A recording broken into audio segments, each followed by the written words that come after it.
So today we're going to start painting our sculptures, and we're going to be using tempera paint. So we're going to go over a few techniques first on how to use the tempera paint so that you get the consistency that you want on the surface. So let's do some review. We're going to be using a paint today called tempera paint, T-E-M-P-E-R-A. Usually tempera paint is a powder. How the heck would you paint with a powder? Well, what you would do is you would add a little bit of water to it and activate it and mix it until it's not powdery anymore.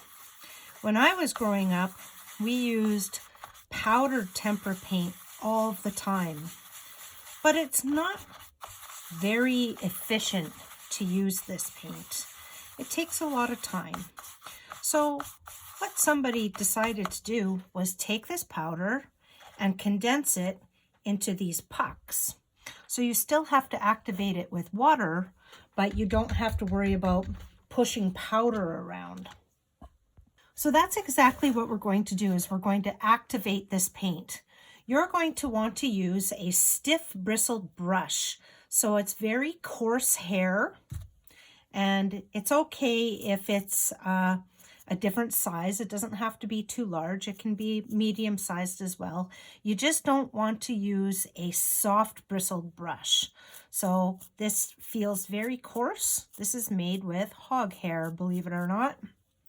So you're going to dip your brush into your clean water, and then you're just going to hold your brush straight up and down and go in a gentle circular motion. Just like this, and just continue to work the paint and work the paint. So what we're doing is we're activating that powder, and we're just going to keep on doing this for some time.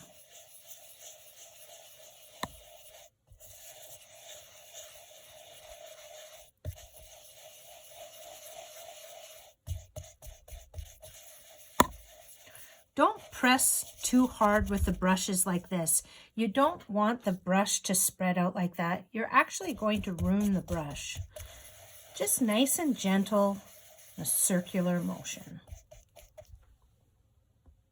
You're going to want a scrap piece of paper and just test it out. You should have a nice thickness to the paint, and it shouldn't drip too much. If it's dripping too much, it means you have to activate it some more. I'm going to show you what it looks like if I don't activate it well enough. So here I go. Look how watery it is.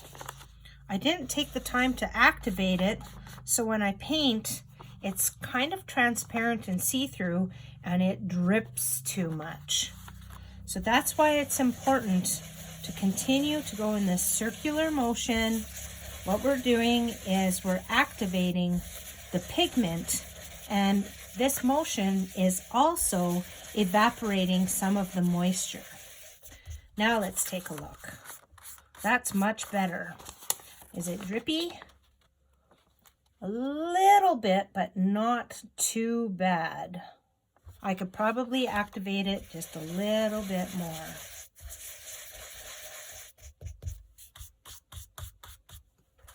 Much better. I think we're ready to start painting on plaster. So I had said that one of my favorite colors is turquoise, so I'm going to paint this coffee cup turquoise. So again, I'm activating my paint.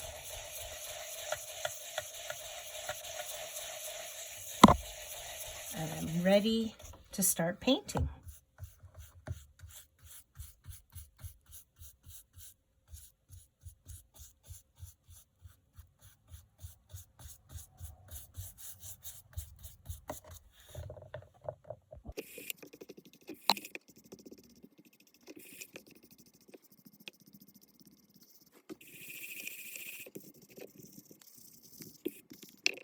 I want to point something out interesting in here. Sometimes it's really hard to get it completely solid with color, so you kind of have to scrub the stiff bristled brush into those areas so that that white doesn't end up showing up. I'm being pretty aggressive with how I'm painting right now, just to scrub that color in there. That's going to make sure I get all of those white spots. I don't want that to stay. Scrub it in. And I'm going to keep on painting this. Now I have my cup painted, but I want to put some coffee in it. So I'm going to actually paint some brown over top of this blue. I'm going to show you how you can actually layer colors on top of colors, but you have to be careful because if you use too light of a color on top of it, sometimes it doesn't work. So we'll look at that. So first I'm going to start by activating this brown. My paint is ready to go, and I want to use a soft, smaller brush. See, it's nice, soft bristles, because I'm going to want to paint a nice, detailed line for the edge of my coffee. So here I go. And see how the paint is thick enough that it's covering over top of the turquoise color. So I'm going to paint this nice edge along here. It's really important when you're layering that your paint underneath is completely dry and that the paint that you're putting on top is nice and thick, or else what will happen is they'll start to blend together. You don't really want that to happen. That is a technique on its own, but for our purposes, we don't want that to happen. So I'm just creating the illusion that there's a little bit of coffee in here, even though I probably should have put like a flat piece on top, but this will just imply the idea that I have coffee in here. There, filled it in so that it looks like there's a little bit of coffee in there.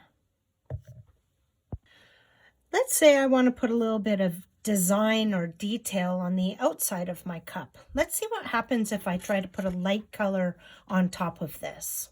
By the way, before you use a light color, if your water is yucky like this, I strongly suggest that you go and wash this in your brushes first, because when you activate a light colored paint, it'll just make it look muddy and dull. So I have nice clean water, and I'm going to activate this yellow. This yellow is a little bit dirty. You should always make sure that your paints are nice and clean before you use them. I washed all of your paints for you before you started to use them so that you start with a clean palette.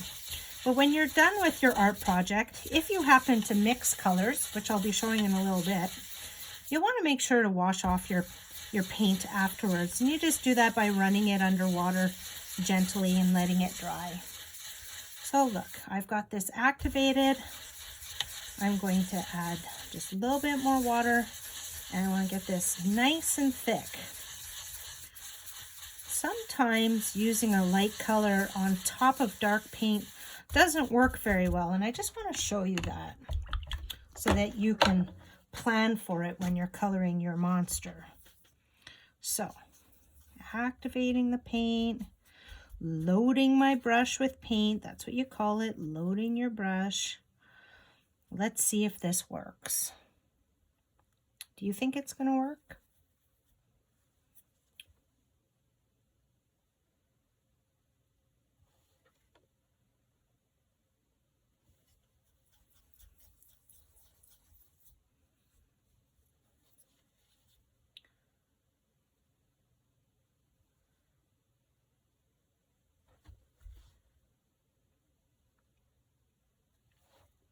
What do you think?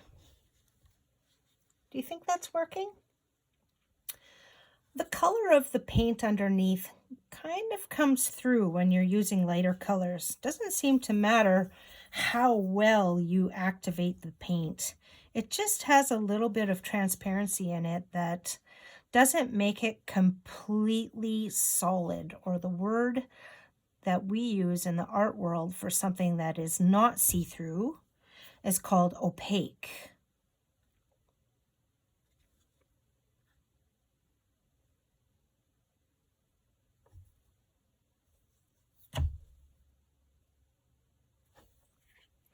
So it still looks yellow, but it's just not super solid. If I wanted to make it more solid, I would let this thoroughly dry and then paint another coat of yellow on top of it. Now imagine I'm looking at the colors on my palette and I like that purple, and I like that turquoise, and I want to mix those two colors together and put that on my coffee cup.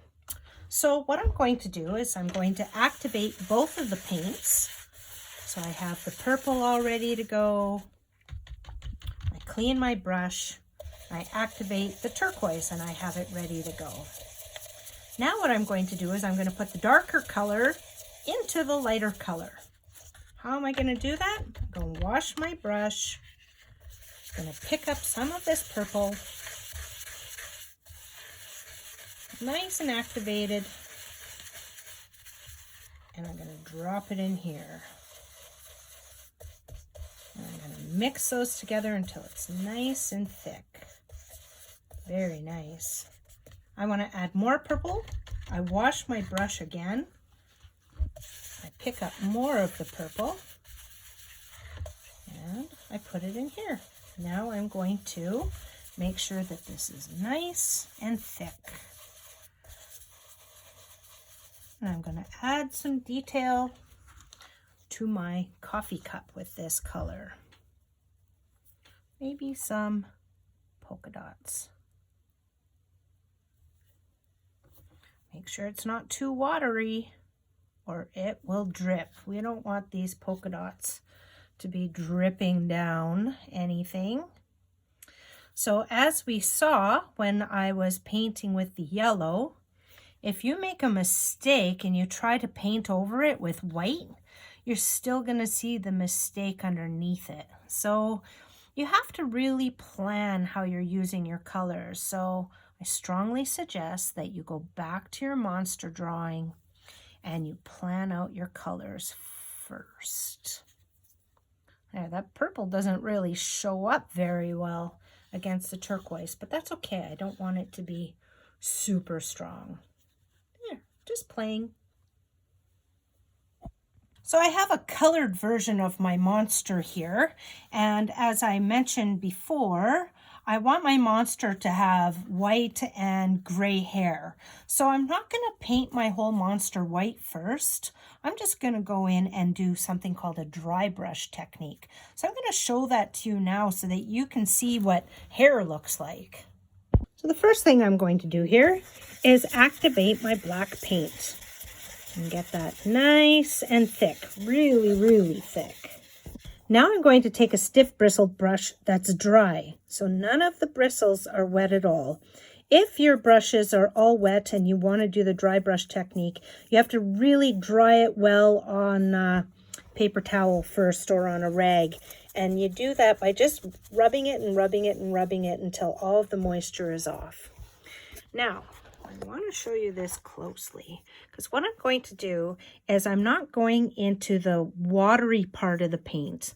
I'm going into the more sticky part of the paint, and I'm loading my brush with a little bit of paint, and I'm going to dab it onto the rag a little bit. So I just have a little bit of paint on my brush. I'm going to practice it on the back of my monster just to be sure. And basically what I'm doing is a really, really light skimming on the surface. I'm not painting it in completely.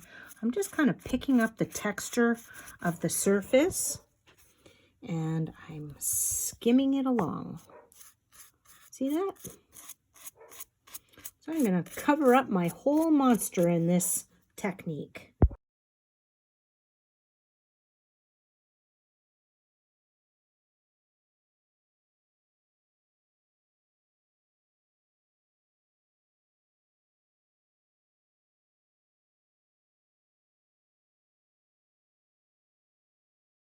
There. I pretty well covered my whole sculpture in that dry brushed kind of fuzzy texture. You notice in some areas I made the mistake of not drying my brush enough, and it's a little bit darker, but that's okay. It's all right. It just adds to the texture. But I want to add more to this. Now, what I could have done is I could have painted my whole monster black first and then went over top of it and dry brushed with white. So I'm actually going to do that. I'm going to show you how that would look if I had painted it with a solid color first and then went back and did my dry brushing in a lighter color. I want you to pay attention to how I paint in areas like the ears, because I don't want to have to go over with a light color in the ears because that's going to be pink in there. So I'm going to leave those areas alone, and also my toenails, because those are going to be a different color. So now I'm going to color this whole thing in black. I just wanted to show you what it looks like dry brushing on top of white in case you're doing fur that way. Remember, you don't always necessarily have to be making fur. You might be painting scales. You might be painting rock. We'll look at those as well.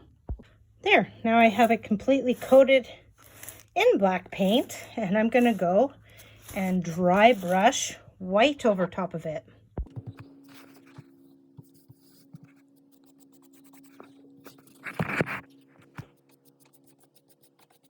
There, now I have painted black with dry brushing of gray over top, and I really like it a lot more. It's more textural, and now I'm going to go in and add some details.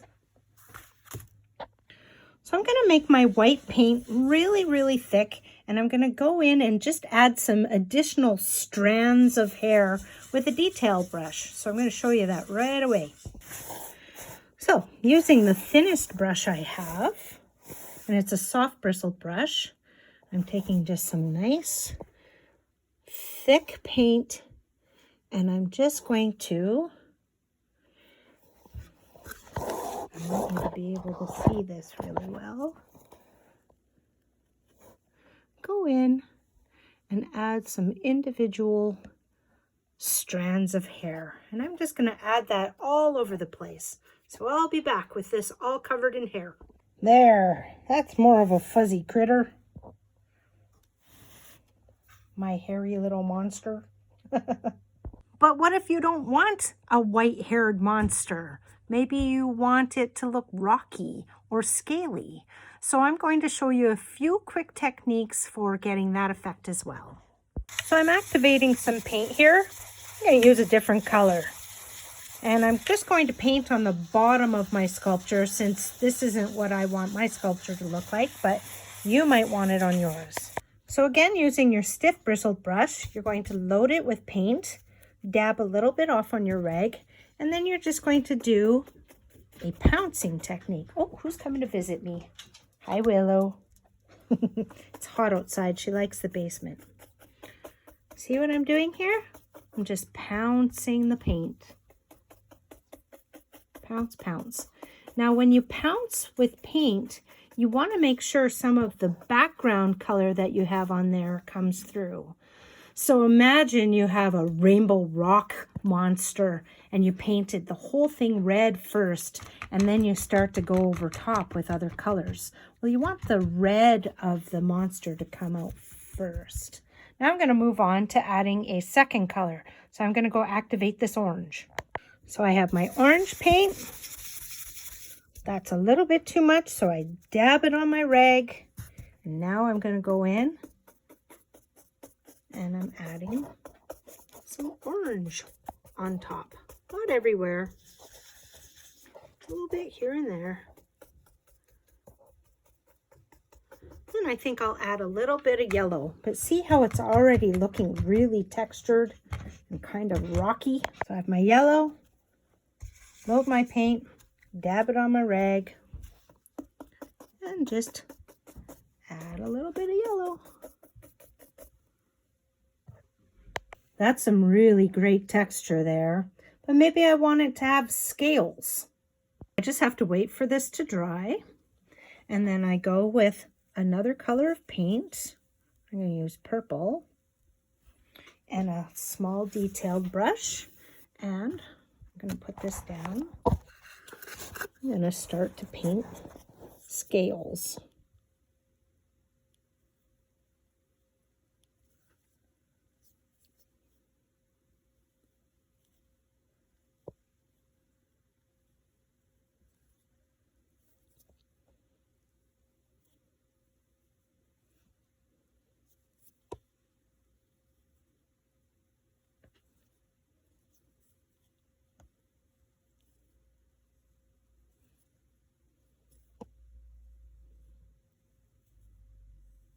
And so forth.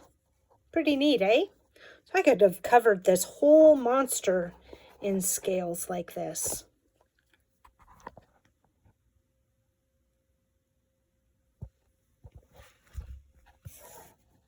So I'm going to finish off my monster now. I'm going to paint in my eye, and I'm going to be mainly using a detail brush for that because it's small details. I'm going to paint inside my ears and the paint brushes. So I'm just going to keep my camera on while I paint this for you.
So I finished the painting part of my monster now, and we still have some additional work to do with gluing and doodads, but I just want to take a look at it with you and talk about the next step.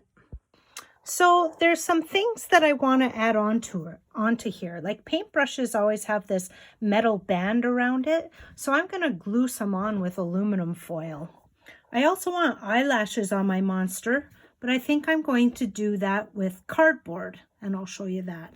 And then remember, I still have to add a mouth on here with teeth sticking out. So I need to figure that out next. So remember I showed you my other monster. I think he's over there. There he is. See his teeth with the bread tags? Well, I pulled some out. Ooh, let me zoom back in here. And it's a little bit, they're too big for this monster. So I have to come up with another solution. And what I'm probably going to do is cut out pieces of cardboard from like a cereal box, and then I'll glue them on. But I can't glue anything on yet because we need to put a protective coat of varnish on all of this. So I'm going to get prepared for that. So I've supplied you with this small container of varnish. Be really careful when you're taking the lid off of it that it doesn't spill. And even though this is non-toxic, you want to use it in a ventilated area, like outside. So if you can work outside with a piece of cardboard or something on the floor, or a plastic bag on the lawn, I guess, not on the floor, we're going to paint this. I'm going to start with my coffee cup. Just going to dip a little bit in, and then just do one coat like that. Cover your whole project. Don't over brush. You don't want to brush too much because you could actually end up reactivating the paint. So check your brush every once in a while. See how mine just has this slight tint of blue? So I have to be careful. This varnish is not meant to be used on tempera paint, but we're kind of doing a bit of a hack. so that we can protect our monsters from water.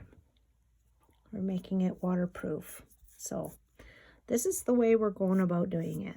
So you have to be really careful when you get into like white areas that you don't end up smearing some paint. So I'm going to show that right away. I just wanted to show you how to cover that up. It's okay if it looks a little bit bubbly, or if it looks a little bit yellow. This will dry clear. Okay. So there, I'm going to leave that. I'm not going to do the inside yet. I'm just going to leave that alone and let that completely dry. So like I said, we have to be really careful in areas that are white. So I'm actually going to use my brush. I might even use a smaller brush. I'm just going to paint the white area to start.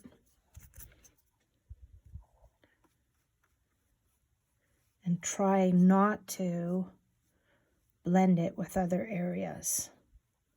So any part that you have white, just try to paint that on its own. Now I'm going to just really quickly go in, put a swoop of color over top, and see, I didn't get any smudging because I just went in, quickly painted what I needed to paint, and then left. No smudging. The tricky part about this varnish is if it does smudge, you can't really go back over top of it with tempera paint and fix it. So we have to be really careful with how we use this. So now I'm going to go ahead and I'm going to varnish the rest of my monster. Okay, I have my monster varnished, and already you can see that it's shiny, but like areas like that will dry clear. It looks kind of frothy and bubbly right now, but it will dry clear. And I almost forgot to paint the mouth on my monster so that I could add the teeth on it later. So I popped that in and dried it before I finished varnishing. So the bottom of this will also need to be varnished, but this has to be thoroughly dry first. So you might have to walk away from this for an hour or two. Don't forget to paint that inside edge as well. So I'll be back, little monster. Oh yeah, don't forget to put the lid back on your varnish so that you can use the rest for the bottom of your sculpture. While I'm waiting for my varnish to dry, I have other jobs that I can do. As I've already mentioned, I want teeth on my monster and I want eyelashes. So I have this cardboard from a Shreddies box. I'm going to paint a little patch of it white and a little patch of it black so that I can use it to glue onto my monster afterwards. So just like when I was painting onto the actual plaster of the monster, I have to make sure that my paint is nicely activated and thick so that it's opaque and not runny. There, now I'm just going to paint a little patch.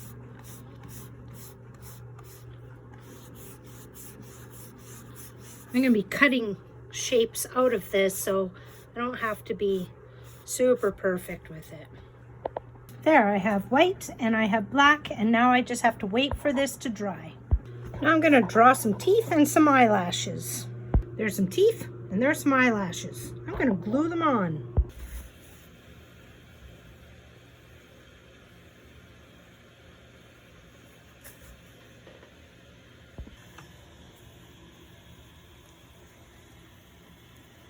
Oops.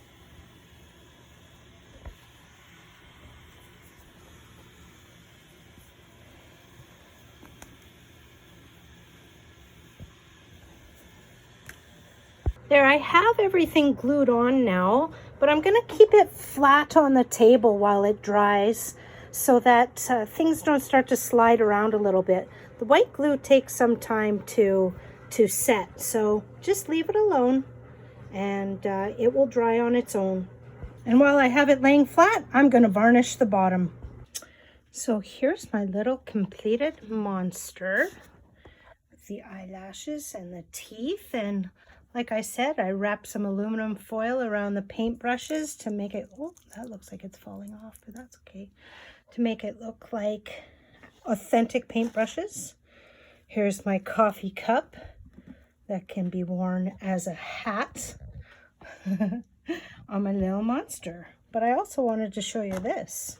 because it's hollow, I can just pop a plant in there. And since I'm a gardener, it's perfect. My perfect little monster. Some earrings on.